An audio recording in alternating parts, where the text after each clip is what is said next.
welcome to a West Virginia University at Parkersburg Facebook Live session. Today we are hosting a Zoom student orientation with our Center for Instructional Innovation. And speaking of, I have Director of the Center for Instructional Innovation, Chris Fahey, and also instructional designer, Jonah Fox. And so they will be telling you all about Zoom and how to proceed with it this semester. So Chris, take it away. Thank you, Rebecca. Hi, everyone. I'm Chris Fahey, Director of the Center for Instructional Innovation, and Jonah Fox is with me as well. He's our instructional designer in instructional innovation, and today we're going to take you through Zoom. Since we're working remotely in most courses due to COVID, you're going to be seeing a lot more of Zoom in your classes, and we really hope that you enjoy the experience. Right, we're going to take a look at what we're going to see during this presentation right now. First of all, Zoom, what is it? Let me address that here. Zoom is a web conferencing software. So you may have seen some commercials out there for GoToMeeting, where people are putting on headsets and getting out webcams and they're looking at each other online and talking to each other online, you know, quote unquote, face to face. That's what Zoom is. It allows you to do things like share your screen, present to other people, record the meetings, answer polling questions from faculty. There's a lot there that we're going to see today. So it's a web conferencing software, and faculty have all been given licenses for Zoom. So you're going to be using Zoom instead of having a face-to-face classroom discussion. Some of you may have had online courses at WVU Parkersburg before, where you would participate in class discussion forums, where you would type your answers and your replies to one another for the most part. Zoom eliminates the need for that typing, and you can talk and listen kind of as you are right now. The next thing we're going to take a look at is how to access Zoom. There's actually quite a few options, and we're going to share those with you. Then we're going to take a look inside Blackboard. For your academic pursuits and your classes, most of your Zoom usage is going to take place inside Blackboard, so we'll definitely cover that for you. Once we get into Blackboard and get into a Zoom meeting, I'll show you how the control bar works. That's the controls that you have as an attendee in a meeting. And then we'll take a look at how you can use Zoom outside Blackboard as a student to get together with other students and organize clubs and that sort of thing. Lastly, we'll run through the support that we have available for Zoom. And I'll go ahead and say, Zoom is super duper popular right now. They have, since COVID-19 started, they have taken on millions and millions and millions of users. So you're going to be able to search the World Wide Web and find things about how to use Zoom. You're going to be able to search YouTube and find videos that show you how to use the features in Zoom. So I want to encourage you to be an active learner and check some of that out on your own, because there's a lot of great resources out there as well. All right, so the first thing we're going to take a look at is that if you attended the Blackboard session earlier, you heard from me that Blackboard doesn't really work well on the newer devices. Our version of Blackboard currently doesn't really work well on the newer devices like iPads, like smartphones, okay? You should use Blackboard to listen or to access materials, but you're really not going to be able to take tests or submit assignments necessarily using those devices. Zoom is the exact opposite. It seems to work with any device, iPads, tablets, laptops, desktops, smartphones. It just seems to work for them. And that's one of the reasons why we wanted to go with Zoom when we did start with Zoom a year ago, was that if you couldn't use your computer, you could use your phone, sort of a thing. And we're going to take you through how you can access Zoom in 3 different ways, at least, actually 4 different ways. The first is you can go to wvup.zoom.us. So we have our own URL with this company, and that's it. So wvup.zoom.us. You arrive at this website, you click on sign in, and you type in your WVUP email and your WVUP email address, and that gets you into Zoom as well. So you don't have to learn a new password. All you have to do is come here, click sign in, and supply that information, and you're in. And I'd also like to direct you to the bottom of this page as well, here's some more support. Like I said, there's a lot of Zoom support out there. You can contact their support team here on the right. You can download the Zoom app right here, and there's a lot of get starting information as well. So that's one option. You can go to wvup.zoom.us and log in there. Another option is that you can go to zoom.us/download, as we see up here, and you can download Zoom client for meetings there for your computer. Now, whether or not you do this, you're going to need the client when you start accessing Blackboard. So if you download it now after this session, for instance, then that'll be fine. But if you don't, and you try to go into Blackboard and access Zoom, it's just going to make you do it then. So you can head that off and take care of it now, or you can wait till you go to join one of your class meetings in Zoom, and it's going to force you to download it at that point. It's a brief download. It doesn't take a lot of space or time or effort for your internet. So that's another option. Third option is this is the App Store. You can go get Zoom Cloud meetings for your iPhone, your iPad, and install that for free, right? So that's yet another option. And then also there's an Android version as well. You can go to the Google Play Store and access Zoom Cloud meetings there for free as well. So again, this is a product that works across multiple devices, and you have a lot of options for using it. But right now, I'd like to take you over into Blackboard and show you how your faculty are going to be using it primarily.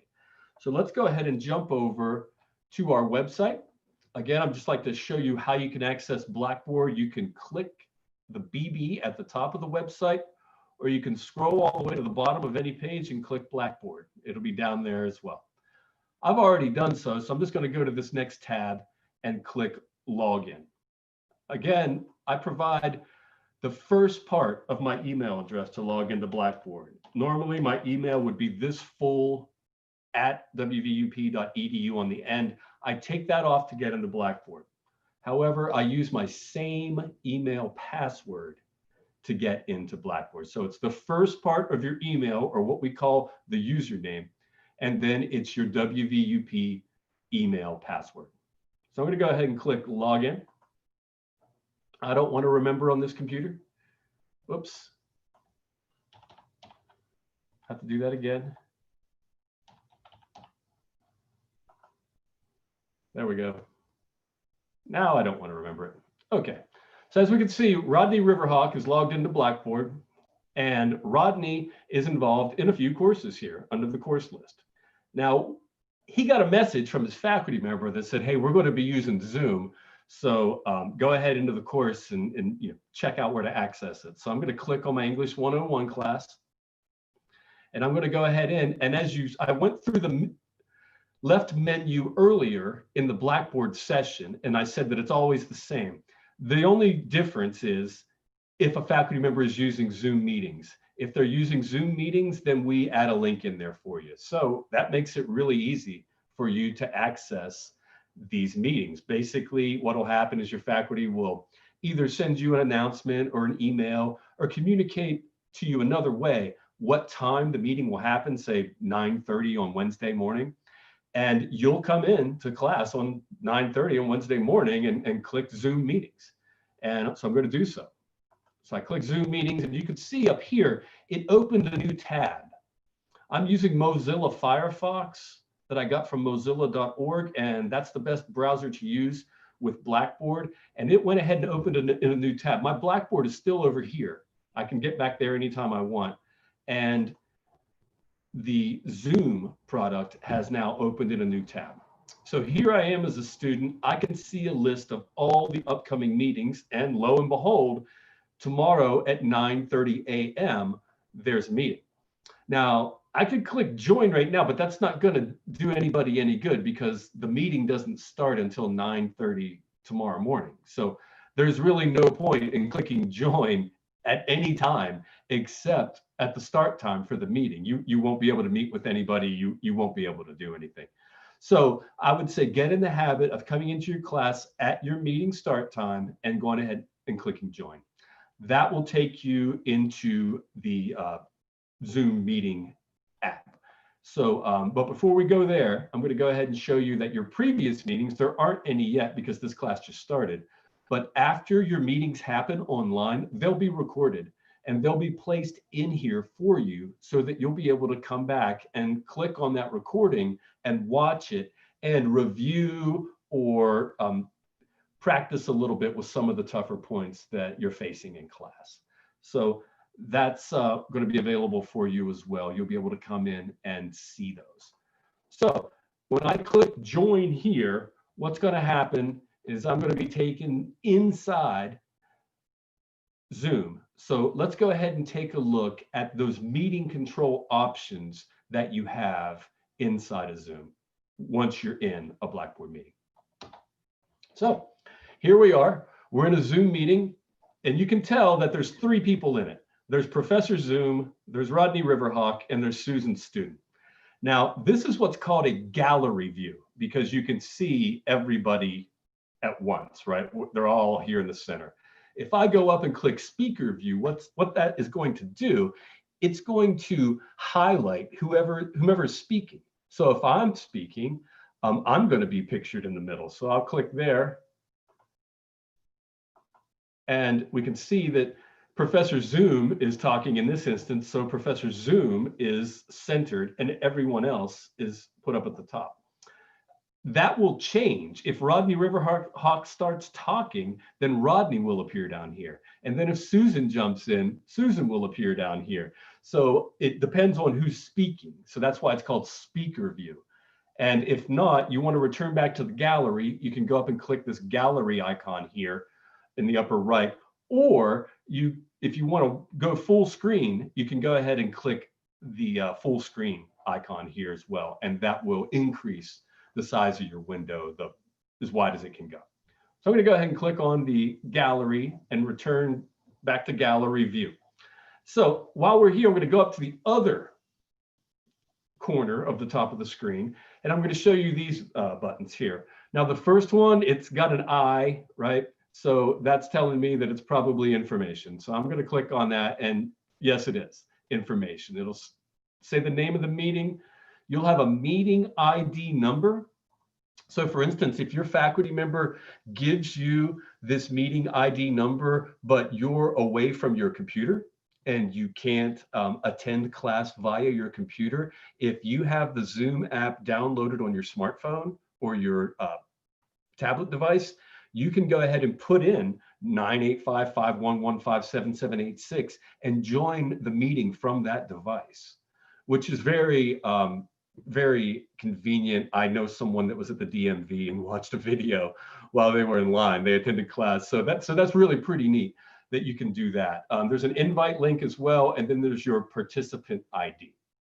Now, this other button up here, this badge with the check mark is a settings button. So we'll click on it, and this is your quick access for a lot of your settings. So I'm going to go ahead and click on that.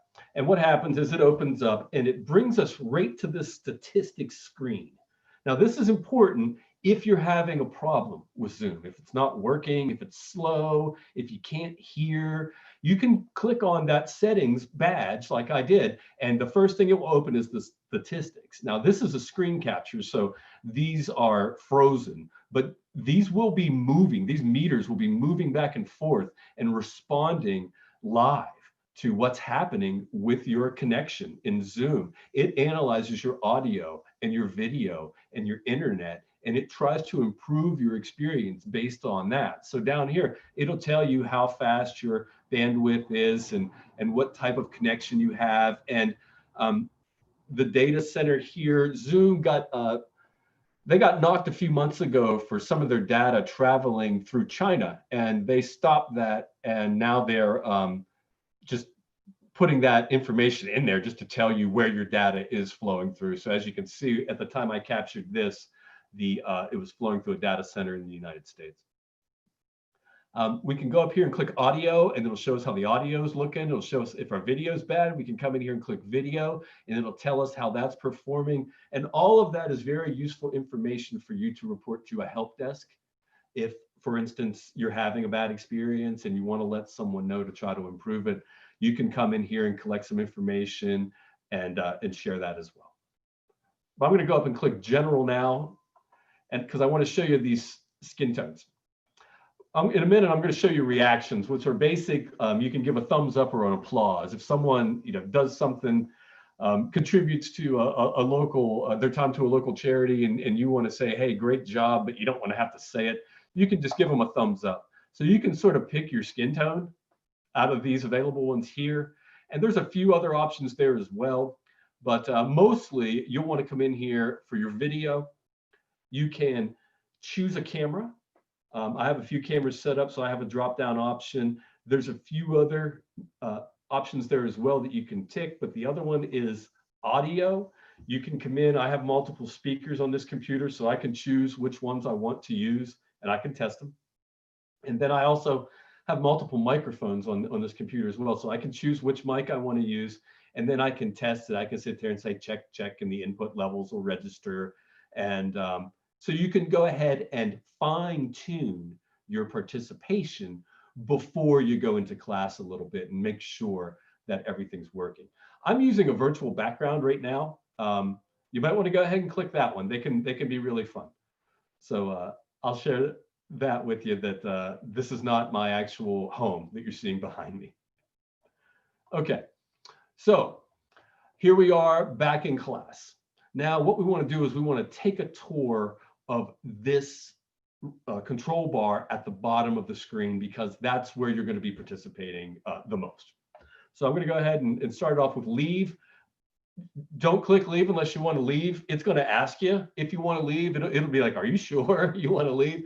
So you have to click it twice to get out. But if you have to leave a session, that's how you do it. You just click leave, and it'll say, do you really want to leave? And you say, yes, yes, I do. Next, that's the reactions button I was just talking about, where you can set your skin tone. These are just quick reactions. Faculty members have started doing this. I've got a ticket in about one of these today, where a faculty member is using the reactions in their class. So they may say, hey, what do you think about this? And then when you click on reactions, you can choose to say, oh, thumbs up, or maybe give an applause, and they'll appear up here. Like if Susan's student gives an applause, these clapping hands will appear over her name up here. So the viewers can all know that Susan appreciated that. So they're just quick responses for you to provide for faculty when they want a quick response. Next is the record button. Generally speaking, you can record, but you have to record to your local computer, and video files can get pretty big, so you'll want to take care with that. Also, the faculty member has to permit that. So if you have a need where you want to record, they're probably going to be recording it already. Honestly, they'll have the licensing to do that. But if you have the need and you want to record that and have a copy for yourself, discuss that with your faculty member, and they may set that up for you. Share screen. I'm not going to run through an example of this right now. I just want to say that you have the ability to share your screen. It's what I'm doing right now. You can share anything. You can share a PowerPoint. You can share a Word document. You can share a website. So basically, you could give one of your presentations in class through Zoom using this screen sharing option. You maybe start a PowerPoint, and then your faculty member gives you permission so that you can share your screen. And then you start sharing your PowerPoint, and you start talking and work your way through your PowerPoint, much like I'm doing here. And there's also some really cool annotation tools as well. We'll cover those in a separate video later. We want to get you up and running right now. It's doubtful that anybody's going to be asking you to share your screen for the next week or so. So that buys us a little bit of time to focus on the more common tasks that you're going to see, and such as working with the other participants. I'm going to skip over chat really quickly and take a look at this participants button. If I click on participants, it'll show me who's in the meeting, but it'll show me a lot more than that. Actually, I can see everybody that's involved. I can see who the host is, and I can see who has their technology enabled and who has it turned off. For instance, Professor Zoom here, he doesn't have audio turned on, and he doesn't have his video turned on. Susan's student, she doesn't even have audio, right? And her video is turned off, so she's pretty much just maybe listening, and then Rodney Riverhawk, you can see that my microphone is turned on and my camera is turned on as well. Now, if we look down in the left-hand corner of the window, we can see that those match up. My microphone does not have this red line through it here, and it does not have this red line through it down here. So if I click on the microphone now, it will get that red line on it, just like the one below it, and it will get a red line here. The same thing with videos. So I can turn them on or off at this location, or I can actually turn them on or off at this location. It's just a duplicate service. So whichever one you want to use. This one's really convenient. You don't have to have the participants list open to do it. So you should probably want to practice with that. Now, this participants window floating here, I don't really care for that. It's I need to do something about that. But first, I want to explain what these options are down here. We see raised hand, we see yes, no, we see go faster, go slower, and then there's some more, which I'll click on now. We see thumbs up, thumbs down, applause, coffee cup, and a clock face. I'll start with the clock face. The clock face means that you had to leave the meeting. If somebody knocked on your door with an emergency or something happened, right? You got a critical phone call, but you had to leave the meeting. So you put up, if you click on that clock, it will appear up here beside your name, and everyone will know that, you had to step out. And then when you come back, you can click it again and it'll disappear. So that's if you had to leave. If you want to leave, that's when you show them your coffee cup. You basically say, hey, I need to go fill up my coffee. And faculty will understand, oh, okay, Rodney has to take a break here. So applause, we've kind of covered that. Thumbs up, thumbs down. This is great for simple surveys. I can ask what you think about a topic or what you think about an artist or a politician, and you can give me your quick, thumbs up, thumbs down. The other ones are really handy. You can raise your hand. That way the faculty member can single you out and make sure that they ask your question. A lot of yes, no polling can happen here. And faculty can say, hey, how am I doing? Am I going too slow? Am I going too fast? Let me know. You can go ahead and click on those there. And that communicates a lot of information to your faculty member. And when you click merge to a meeting window like this, you can see it automatically docks or attaches itself to the side of the Zoom window. So now you have this participants list up there all the time, and it's really handy and available. So if you're a student monitoring that, you can see what other students are raising their hands and what other students think, and the professors can also see all that as well. Now, that's participants and what we call sort of nonverbal responses. That's where you're not expected to talk, you're not expected to have a conversation. You just sort of provide a quick click response here and let folks know what your opinion is. All right, so that's participants. Sort of a sister to that is the chat option. Now, if I click on chat, the same thing is going to happen as it did with participants. It's going to pop open. And I can see that I can message everyone. And if I click that, I also have an option. I can message individuals privately if the faculty member allows it. So this is going to depend on your faculty member, but you would have the ability in most classes, I would think, to send a private message to someone else. Now, why would you want to do that? Well, let's say that you're in a group with that person and the faculty member is talking about your topic, right? They're talking about your presentation topic for your group.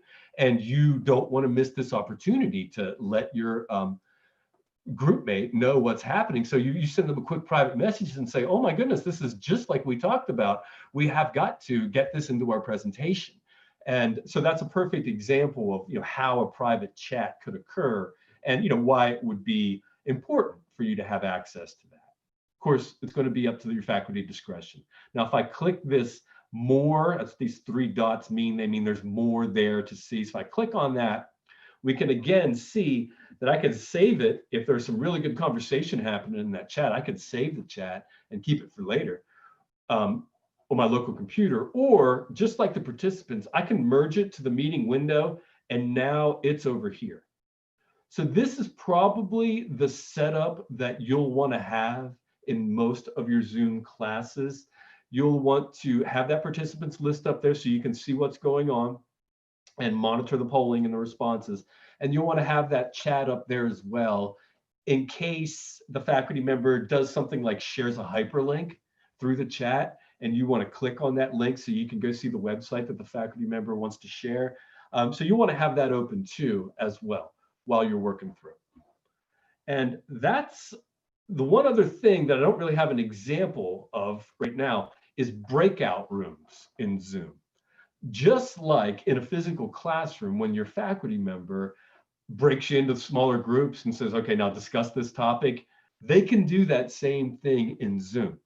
Now you can be pre-assigned to a breakout room. For instance, if you're working on a group project, faculty member can go ahead and set all that up and say, okay, I'm going to put you in your groups now. And they put you in your groups and you're there with your group mates. However, if it's just a on the fly, off the cuff discussion of a topic, faculty members can automatically just throw you into a breakout room with 6 other people, for instance, from the course, and have 4 different breakout rooms of 6 people. They can just create that automatically, and you go off into that breakout room with the other people. When you reach that breakout room, you will have access to all of the tools that you had in the main session, and you can chat, you can share, you can have a participants list and all that working in there as well. So I just wanted to share that faculty may, in fact, put you in a breakout room. You don't really have to do anything.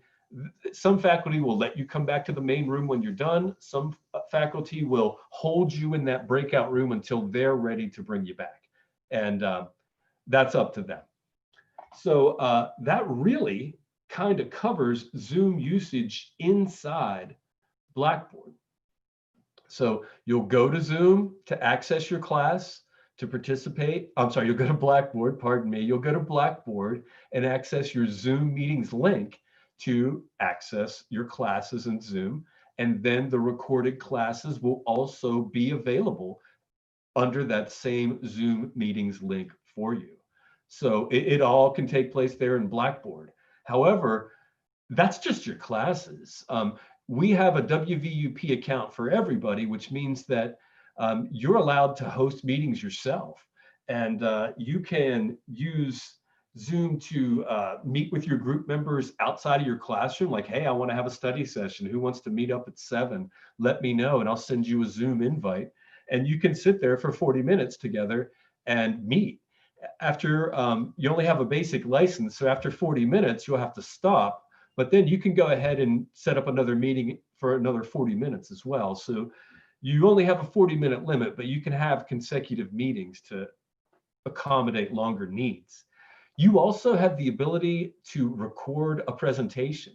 You can do a voiceover PowerPoint, or you can do a screencast where you walk through a website and show someone how to use it and put your voice over that. So that's another great option that we'll be addressing later. If I was the president or vice president of a club or an organization, I could host my Zoom meetings, my club meetings, I'm sorry, in Zoom as well, and make those happen virtually. You can host up to like 100 people or more in a meeting for up to 40 minutes. So you've got all the space you need. And hey, I've heard of folks having birthday parties with their family and everything else. I mean, again, it's your Zoom account. So, that's not off the table if you want to use it that way. It's a great opportunity to connect with family and friends at a distance during the pandemic. And of course, you're free to use it for that. We provided it, for your usage. So let's go ahead and take a look at, again, if you're going to set a meeting up outside of Blackboard, you can go to wvup.zoom.us and click sign in or host a meeting. It'll make you sign in anyway. And that'll give you a meeting number that you can share with your friends, or you can go ahead and use the invite feature in Zoom to send them an invitation through email. So that's one way that you can get out there and get a meeting going with your classmates. Another way, again, is to download that app. Which you're going to have to anyway. But you can actually log into the app and then create and host meetings from it as well. So it's very versatile for you there. And lastly, again, you can use your phones to do this. You can use your phones to get together with other students, whether they're on Google or Android or whether they're on iOS. And as far as support for Zoom, like I said earlier, there's a lot of information out there for Zoom. You can type it into Google and get a lot. You can type it into YouTube and get a lot. And we also have quite a bit for you as well. And we're always going to be increasing it. First off, helpdesk.wvup.edu. If you have any trouble, you can't get Zoom to work, can't get your account to function, go ahead and reach out to the help desk and they can let you know how to make that happen. It may even come to my office as well. So when you do contact the help desk, there is a team of professionals that is there waiting to receive these messages. So if you email me directly, for instance, I may be busy for a day before I even get to look at that. But if you contact the help desk, then there's going to be 3 or 4 or 5 people that have an opportunity to address that quickly for you. So take advantage of the help desk. Zoom is one of the options. When you go there, you can create a ticket. It's down at the end under Z, right? So it's the last option. Next, you can go to wvup.edu and search for Zoom. In the distant past, I would not have recommended this. However, our college communications office has done a fantastic job with our website, and our website is so search friendly now that I'm not even going to give you the URL. I'm just going to go ahead and ask you to type in Zoom and click search. What will happen then is here's the session that we're doing right now. It'll find everything that's related to Zoom on the website. So I just talked about using Zoom outside Blackboard. Here's Zoom for student use, using Zoom as a student. These are all here for you. So I'm going to click on Zoom for student use. Scroll down a little bit. It says, hey, view this resource if you want to use Zoom through Blackboard. So we have a separate resource that runs through everything that I just covered about how to access Zoom through Blackboard. This page will teach you how to use Zoom outside of Blackboard. So how to use the Zoom app, how to use the portal, how to invite people. So this one will teach you that. And if you go over to the other one, then this will show you how to use Zoom in Blackboard, how to join a meeting, how to join with your computer audio and get that all set up. There's a nice video here for you. And then how to view the recorded classes that you're going to be seeing in Zoom. So again, there's a lot of information out there for you, and we encourage you to go ahead and take advantage of those. However, if you find yourself in Zoom or in Blackboard and you don't know how to do something, you're checking the resources and you can't get it, or if you have any questions about this process, please email cii@wvup.edu. That'll come to my office. And basically, we're planning to hire 3 students to work with Zoom and to work with Blackboard. These will be learning system support, and they will help people learn Blackboard and Zoom. So if you're interested in working from home through Zoom and you think you're really good at Blackboard and you're really good at Zoom, then we're going to want to talk to you about a job opportunity with us. Those are going to be posted with the Career Services Office in the next 48 hours. So please look for them there. But if you have an interest, go ahead and reach out to this email now, and we'll put you on the list and make sure that you get a copy of those descriptions when they become available. Do we have any questions that we've generated with the presentation so far? Hey, Chris, thank you again so much for the presentation. I'm going to give our viewers a minute here to ask any questions that they have down in the comments. I did want to bring up one thing that was actually asked during our Blackboard Learn orientation. How do Zoom meetings affect different time zones? So let's say I'm starting a meeting in an Eastern time zone. How would that affect someone joining in on a Pacific time? Yes, they will see. It'll depend on the faculty member. They have control over where they set their time zone. Zoom is in the Pacific time zone because that's where their headquarters is. They will display as Eastern Standard Time, and students will have to make that adjustment. Alrighty, awesome. Thank you so much.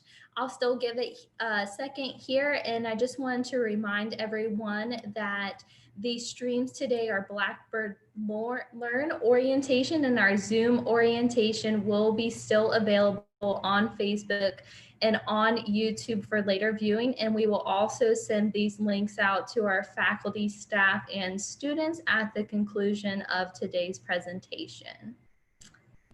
So with that, it does not look like we have any more questions coming in. So is there anything else that you would like to relate to our viewers? I would like to say, hang in there. We know that many of you did not sign up for remote learning, and we understand that. And we want to help support you through this process and make it the best experience for you that we can. And that's our intent. So if you have any questions or any concerns or any ideas that would help with that goal, please forward those to that email that I shared, and we'll definitely consider everything that we get, and we will definitely be surveying faculty and staff and students as well moving forward to make sure that you feel that you're well supported and that we're not missing anything. Thank you all for your attention, and good luck with your studies. Alrighty, I just took us off the live stream, so thank you guys so much. Thank you so much.